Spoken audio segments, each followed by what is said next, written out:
encore, c'est le podcast progressiste qui donne la parole aux femmes pour briser les schémas de domination où elles devraient subir leur sexualité.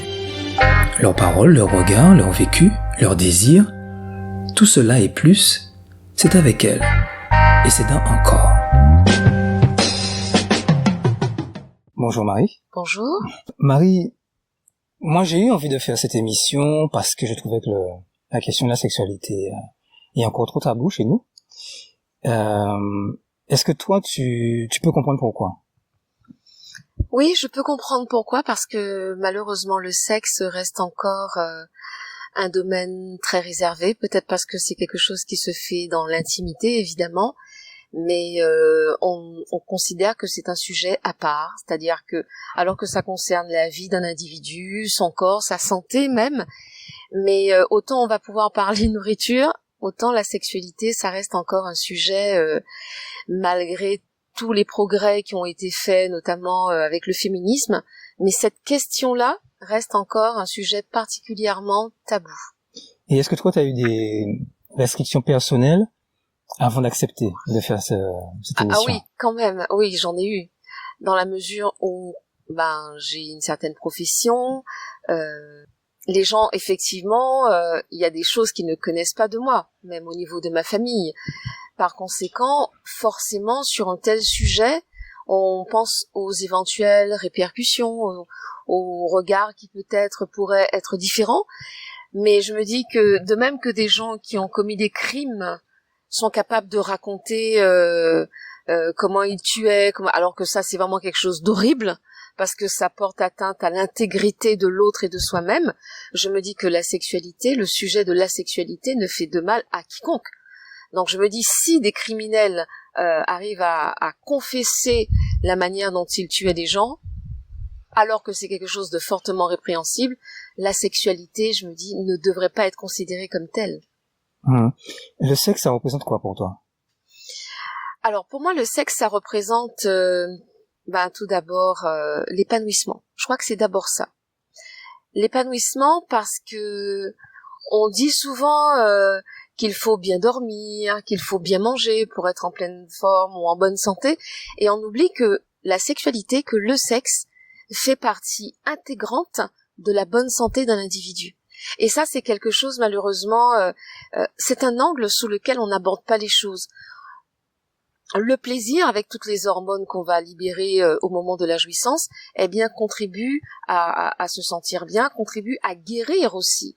Parce que l'on sait que très souvent, les personnes qui n'ont pas de sexualité du tout, que ce soit au niveau avec un partenaire ou la masturbation, les gens qui n'ont aucune sexualité, eh bien, sont plus tendus, développent davantage de stress et par voie de conséquence des maladies. Donc, la sexualité, c'est l'épanouissement. Est-ce que toi, ça t'est arrivé d'utiliser le sexe comme anti-stress, comme quelque chose pour te libérer? C'est pas comme ça que je l'ai vu. Je me suis pas dit à ce moment-là, tiens, je vais me libérer à travers un acte sexuel, mais automatiquement, forcément, je me sens mieux après, c'est sûr. Pour t'endormir, par exemple?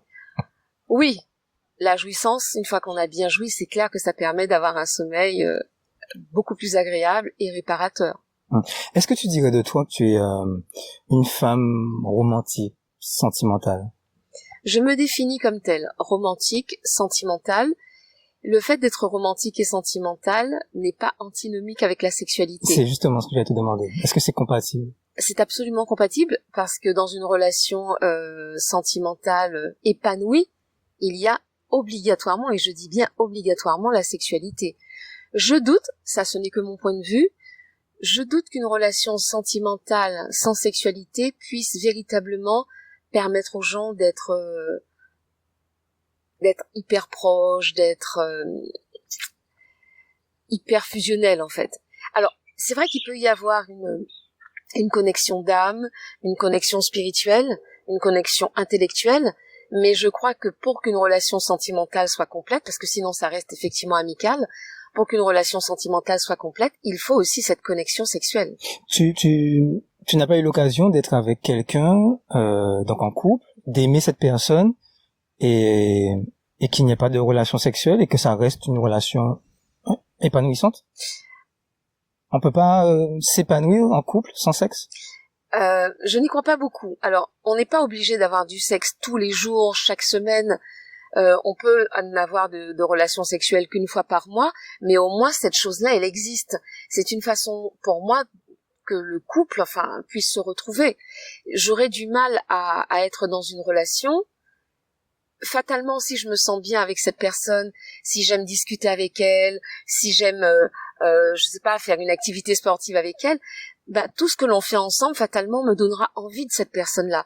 Donc, le sexe, pour moi, participe de la stabilité, de la solidité aussi du couple. Même si, comme je disais, on n'est pas obligé d'avoir des relations sexuelles au quotidien, ni plusieurs fois par jour. Ça t'est arrivé d'être, je crois, dans des relations où il y avait plus de sexe?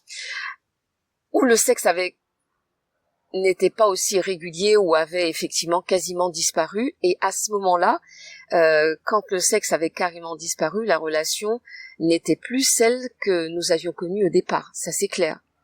Là, j'avais l'impression d'être avec un colocataire. Et par conséquent, la proximité qu'il y avait à ce moment-là n'existait plus. Et ça commençait des tensions ont commencé à naître. Parce qu'effectivement, cette partie donc du couple qui est, je dirais, presque une partie normale, n'étant plus là, ça faisait quand même bizarre d'être dans la même maison que cette personne, de savoir que ce n'est pas un colocataire, mais qu'en même temps on vit comme un colocataire. C'est étrange. Et je pense, moi, d'après mon expérience, que ça fragilise le couple. Aujourd'hui, on est en 2020, 21e siècle. On voit que la femme est de plus en plus autonome au niveau de son plaisir. On sait qu'il y a de plus en plus de femmes qui vont voir des films ou des images pornographiques. Il y a une explosion de vente des sextoys. Est-ce que pour toi c'est une avancée que la femme puisse ne plus dépendre de l'homme pour son propre plaisir? Est-ce que toi c'est ton cas? Alors, est-ce que c'est une avancée? Je ne sais pas si c'est ainsi qu'il faut voir les choses en termes d'avancée. Par contre, je vais dire une chose, c'est que aujourd'hui, la femme comprend qu'elle peut avoir une sexualité même si elle n'a pas de partenaire. Jusqu'au début du XXe siècle, avant cette révolution sexuelle et la prise de la pilule, la légalisation d'un certain nombre de choses, le féminisme, on avait enseigné aux femmes, parce que la religion a imprégné beaucoup la société, que leur sexualité ne devait dépendre que celle des hommes, c'est-à-dire que ce n'était que dans un couple, c'est-à-dire dans un mariage, même pas un couple, le mariage. Et qu'elles n'avaient pas droit du tout à avoir leur propre plaisir. C'est-à-dire que si elles n'étaient pas sollicitées par leur mari, alors elles n'avaient pas le droit de se toucher, etc. Mais toi, Marie, dans ton cas personnel? Dans mon cas personnel, je n'attends pas d'être dans un couple, dans une relation, pour pouvoir avoir une sexualité. Donc, je trouve que le fait qu'il y ait ces sextoys qui se développent, toute cette littérature, pas forcément la pornographie, je ne suis pas sûre que la pornographie aide véritablement au plaisir féminin. Parce que quand on regarde la pornographie telle qu'elle est développée, c'est surtout quelque chose qui est fait pour les hommes. Mais par contre, toute cette littérature érotique, tous ces sextoys, tous ces magasins qui se développent et qui proposent effectivement des jouets pour que la femme puisse se faire plaisir, moi je trouve que c'est une bonne chose. Et oui, je n'attends pas d'être dans un couple pour pouvoir avoir une sexualité.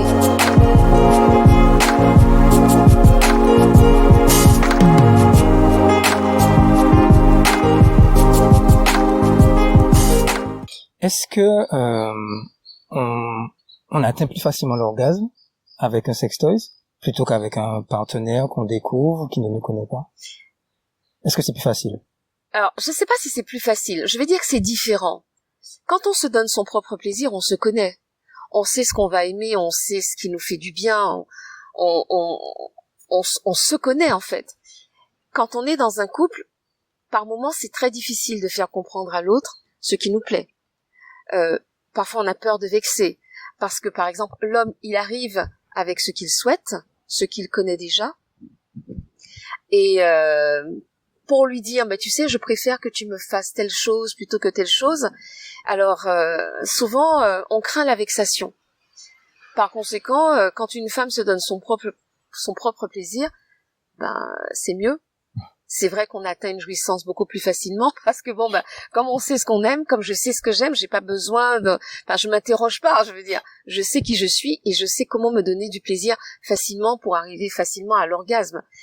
Avec le partenaire, c'est beaucoup plus compliqué, surtout au début, parce qu'on n'ose pas trop dire les choses, on a peur de frustrer, on a peur de blesser, parce que le masculin, c'est pas toujours évident.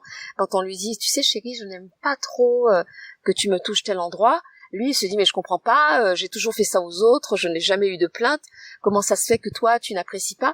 Et du coup ça peut bloquer le plaisir. C'est difficile encore aujourd'hui de nous parler à nous hommes, on est susceptibles? Oui, je trouve qu'il y a encore beaucoup de susceptibilité. Alors même si au départ l'homme va pas le montrer tout de suite, mais on va voir par exemple que il va refuser carrément de nous toucher. Et quand on va lui dire mais pourquoi tu ne me touches plus? Ah oui mais bon de toute façon j'ai l'impression qu'avec toi il faut presque un mode d'emploi. Ça c'est quelque chose qui m'a été dit. Ouais, personnellement. Oui, on m'a dit j'ai l'impression qu'avec toi il faut un mode d'emploi. Donc la communication à ce niveau-là entre l'homme et la femme, contrairement à ce que l'on pourrait croire, elle ne va pas de soi. Il faut trouver vraiment le bon moment, et même quand on croit avoir trouvé le bon moment, la vexation elle est là, parce que et si jamais j'avais un petit message à faire passer aux messieurs, quand on vous parle comme ça, messieurs, c'est justement pour pouvoir avoir une relation beaucoup plus épanouissante. Ça va faire du bien aux deux. J'aimerais bien que les messieurs puissent entendre cela, et non pas qu'ils se vexent. Bon, on va essayer de progresser alors. Mais justement, en préparant l'émission, je sais, Marie, que tu n'as pas toujours été aussi libre, parce que tu m'expliquais que tu as eu une éducation religieuse très stricte. À l'époque, dans ta religion, quelle était l'image qu'on te donnait du sexe? C'était quoi le sexe? Alors, tout d'abord, c'était une image, c'est sale, et ça ne devient joli que quand on est marié. Donc, c'est le péché, mais alors, je pense que pour les églises, qu'elles soient catholiques, évangéliques, que ce soit l'islam ou autre, pour toutes les grandes religions, le péché par excellence, c'est la sexualité, et surtout la sexualité féminine. Hors mariage. Hors mariage. Mais même parfois dans le mariage. Je vais en venir là-dessus, je vais revenir là-dessus tout à l'heure, mais moi, l'image qui m'avait été donnée, c'est que c'est quelque chose de sale quand c'est fait en dehors du mariage, mais que brutalement, une fois qu'on a dit oui devant le prêtre ou le pasteur, alors ça devient quelque chose de sain. Ce n'est pas tant fait pour avoir du plaisir, mais c'est surtout pour pouvoir procréer. Voilà, c'est l'image qui m'avait été donnée. Sinon, nous étions bombardés de messages comme quoi c'est sale. Et quant à la masturbation, et encore plus la masturbation féminine, alors c'était le péché par excellence. Cela signifiait qu'on n'attendait pas le mari que Dieu nous avait réservé. Et vraiment, c'était la pire des choses qui soit. Et tu penses que c'est quelque chose qui a eu un fort impact sur toi? On peut parler même de traumatisme? Alors, je n'irai pas jusqu'au traumatisme, mais je crois qu'effectivement, c'est quelque chose qui m'a marqué, fortement, même dirais-je, parce que je me suis tenue à l'écart de la sexualité quand même, contrairement à mes camarades qui dès le collège ou le lycée avaient déjà donc eu des relations sexuelles et même des pratiques sexuelles différentes et multiples. Moi j'étais quand même largement adulte quand j'ai commencé donc à avoir des relations sexuelles, et donc je crois qu'effectivement la religion a eu cet impact de me faire regarder donc ma sexualité comme quelque chose de mal. Donc au départ, quand il m'arrivait de me caresser, je me sentais très coupable. Je sais qu'après, il m'arrivait donc dans mes prières de demander pardon à Dieu, de m'être donné du plaisir, quoi. Donc je crois que pendant quelques années quand même, il y a eu cette espèce de dichotomie, de dédoublement presque de la personnalité, où il y avait mon corps que je découvrais et je trouvais que c'était très agréable, et puis de l'autre côté, il y a la jeune fille qui se dit « Oh mon Dieu, c'est pas bien ce que tu as fait, c'est pas bien, il faut que tu demandes pardon à Dieu. » Et si jamais j'avais quelque chose à dire au pasteur ou au prêtre, c'est d'arrêter de parler donc de la sexualité en l'associant au mal et à Satan, parce que moi c'est vraiment cette éducation que j'ai eue. Et tu as eu ton premier rapport sexuel donc à 21 ans. Comment tu as réussi à faire le pas, tout simplement? C'est parce que j'imagine que tu avais beaucoup d'appréhension. J'ai eu beaucoup d'appréhension, mais... Tu as parlé avec des copines avant? J'avais beaucoup de copines qui m'en parlaient. Évidemment, c'était pas des personnes qui étaient dans le même courant religieux que moi. Donc, quand j'arrive à l'université, effectivement, donc j'entends parler mes copines autour de moi qui sont surprises de savoir que je suis vierge. Et je leur dis non par rapport à mes convictions religieuses et tout. Et puis, j'ai commencé à lire aussi des livres. J'ai commencé aussi à comprendre que la sexualité, alors évidemment, et c'est là où je crois que la religion a été impactante, je n'ai pas multiplié comme ça donc des relations sexuelles à droite à gauche, mais quand j'ai connu la personne avec qui donc j'ai eu mon premier rapport sexuel, je lui ai expliqué d'où je venais, je lui ai expliqué pourquoi j'avais toutes ces réticences, etc. Et je crois que cette personne a compris un certain nombre de choses et ne m'a pas brusqué. Est-ce que tu as eu au cours de ta vie la chance d'avoir toujours des partenaires attentifs à ton plaisir, à l'écoute de tes désirs?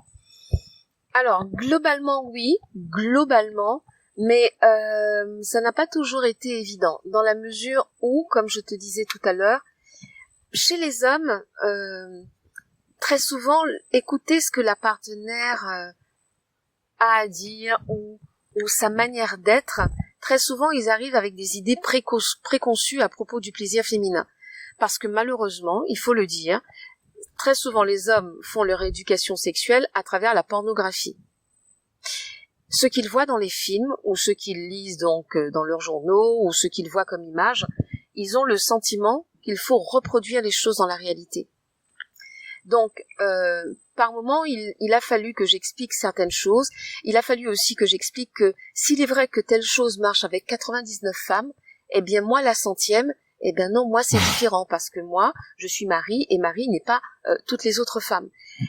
Donc, je vais dire que globalement, j'ai pu effectivement rencontrer des gens qui étaient à l'écoute, mais quand même, il y a eu quelques-uns qui se vexaient, mais vexaient à un point où la relation s'arrêtait.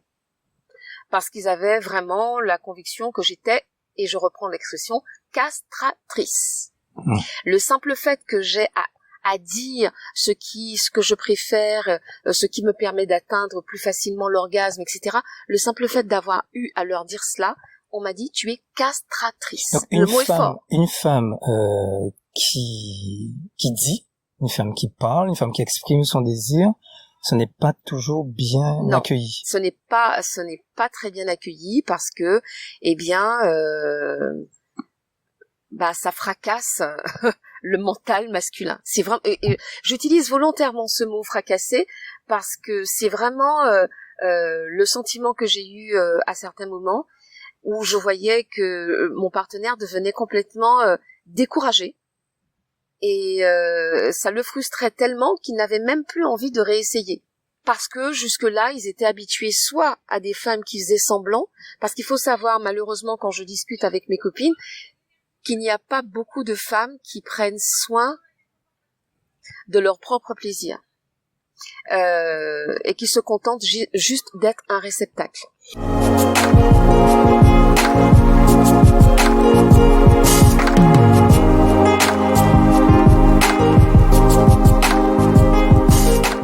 Là, tu abordes une question qui est très très délicate. C'est celle de la simulation. Est-ce que toi, justement, pour éviter de vexer, pour éviter de contrarier, tu fais partie de ce pourcentage de femmes qui, au cours de leur vie sexuelle, ont déjà eu l'occasion de simuler? Alors évidemment, ce serait mentir que de dire je n'ai jamais simulé. Ce serait mentir, mais très très très rarement. Pourquoi je dis très rarement? Parce que je pense que je suis une femme très entière et que par conséquent, il y a des choses qui vont se voir. On va voir qu'après, je n'ai pas l'air en pleine forme parce que je ne vais pas pouvoir masquer certaines choses. Comment est-ce qu'on se sent quand on a simulé? On est à cran. On est à cran, on se sent un peu aigri en fait.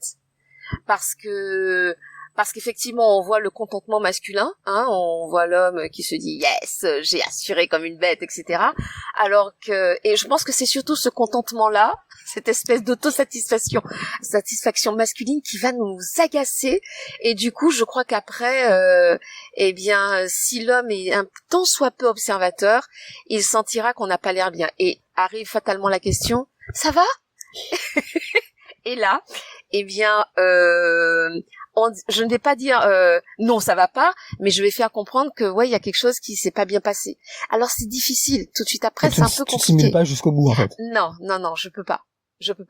Donc après, je vais adroitement essayer de dire que bon il y avait telle chose que j'ai pas particulièrement appréciée, que j'aimerais bien que tu n'aies pas à refaire ça. Alors évidemment avec toute la douceur nécessaire, tu sais chérie, j'avoue que ça j'aime pas trop, tu vois, parce que et même là c'est pas forcément ça passe pas forcément, mais au moins je dis. Donc non, de manière générale, je ne sais pas simuler. Mais sans aller jusqu'à la simulation cette fois-ci, est-ce que pour toi un rapport sexuel sans orgasme c'est un échec? Non. Est-ce que tu dois systématiquement jouir? Alors, il faut aussi sortir de cette injonction à avoir un orgasme où on se transforme en bête, etc. Non, je crois que il y a l'orgasme, je vais dire extatique, où on sent effectivement qu'on décolle et là où on sent qu'on est dans un autre univers et ça c'est supra génial. Mais on peut avoir aussi des rapports très épanouissants, même si on n'atteint pas cette extase. Je crois qu'il faut aussi que les femmes, parce qu'aujourd'hui je trouve qu'il y a une espèce d'injonction systématique, et les hommes sont rentrés dans ça, et se disent ouais, elle a pas déchiré les draps, elle a pas hurlé comme une bête, donc j'ai pas réussi à la faire jouir, alors que ce n'est pas ça du tout. On peut avoir un super plaisir simplement parce qu'on est avec la personne qu'on kiffe, parce que on est dans un moment agréable, et même si on n'atteint pas ce truc-là, ça veut pas dire qu'on n'a pas eu une relation sexuelle épanouissante. Et tu penses que toute cette injonction, ça nous vient des médias? Je reviens encore à la pornographie. Oui. Tout ça vient de là? Je pense que la pornographie, malheureusement, a sali la sexualité. C'est-à-dire que la religion l'a dénaturée, la religion monothéiste, hein, parce que dans les religions, dans toutes les autres religions, la sexualité est vécue comme quelque chose de sacré, et le plaisir, notamment le plaisir féminin, est vraiment porté à son paroxysme. Mais dans les religions monothéistes, donc le plaisir féminin, de toute façon, il compte pas. Il compte pas. Et la pornographie, quand on regarde bien, le plaisir féminin, il ne compte pas. Donc, et je trouve que beaucoup d'hommes et de femmes, malheureusement aussi, se sont abreuvés à cela, et du coup, n'apprennent pas à connaître leur corps. Ils se disent, dans le film, la femme, elle fait comme ça, donc si je suis pas comme ça, c'est parce que j'ai pas eu un bon rapport sexuel. Et pourtant, il y a beaucoup de femmes, comme je disais tout à l'heure, qui regardent du porno. Il y a même des réalisatrices qui se disent féministes et qui font du porno féministe. Donc, le porno, pour toi, il n'a pas apporté des choses positives? Alors, peut-être de voir des images qui peuvent... ou effectivement, notamment chez ces réalisatrices féministes que je ne connais pas particulièrement non plus, hein, mais qui essaient de faire un focus davantage sur le plaisir féminin. Mais pour moi, la pornographie, comme son nom l'indique, c'est vraiment un étalage de chair sans passer par, je parle pas de sentiments, mais sans passer par cette espèce de connexion avec l'autre. La pornographie n'a pas besoin de connexion, c'est vraiment deux chairs qui font bam bam, quoi. Et c'est pour ça que je dis que je trouve que la pornographie n'a pas rendu service à la sexualité féminine. Ça, c'est mon point de vue. Tu serais pas quand même pour que ça soit banni? Non, c'est parce que je suis plus pour une littérature érotique. Je trouve que dans l'érotisme, et notamment quand ce sont des femmes qui écrivent, je trouve qu'effectivement la littérature érotique donne vraiment la parole aux femmes, parce que dans la littérature érotique, il y a véritablement le plaisir féminin qui est mis en avant, la femme qui va parler de son corps, de ses réactions, de ce qu'elle aime. Je trouve effectivement que dans la littérature érotique, il y a ça. qu'on ne retrouve pas dans la pornographie. Enfin, on peut retrouver dans des films érotiques. Oui, dans des films érotiques, mais enfin généralement ce ne sont pas ceux-là qui sont mis en avant. Hein. Alors Marie, pour terminer, quel conseil tu donnerais aux femmes pour qu'elles aient une sexualité épanouie? Alors tout d'abord, je dirais qu'il faudrait qu'elles apprennent à se connaître. Alors, qu'est-ce que j'entends par se connaître? Découvrir son corps, découvrir ce qui donne du plaisir, parce qu'effectivement, je me rends compte que très souvent, les femmes ne savent pas du tout, par exemple, quelles sont les parties de leur corps qui sont plus sensibles que d'autres. Au niveau de leur sexe, elles ne savent pas du tout comment se caresser, qu'est-ce qui pourrait les faire jouir. Donc je dirais que tout d'abord, ce serait d'apprendre à connaître son corps, à connaître aussi son état d'esprit, à savoir, en découvrant son corps, si on aime le sexe, comment on aime le sexe, est-ce qu'effectivement notre sexe est sensible à certaines caresses. Et je me dis que qui mieux que soi-même peut connaître son corps, parce que tant qu'on ne connaît pas son corps, tant qu'on ne sait pas ce qui peut faire vibrer, je suis convaincue qu'on ne peut pas avoir une sexualité épanouissante. En tout cas moi, si je n'avais pas appris à connaître mon corps, je n'aurais pas pu avoir une sexualité épanouissante.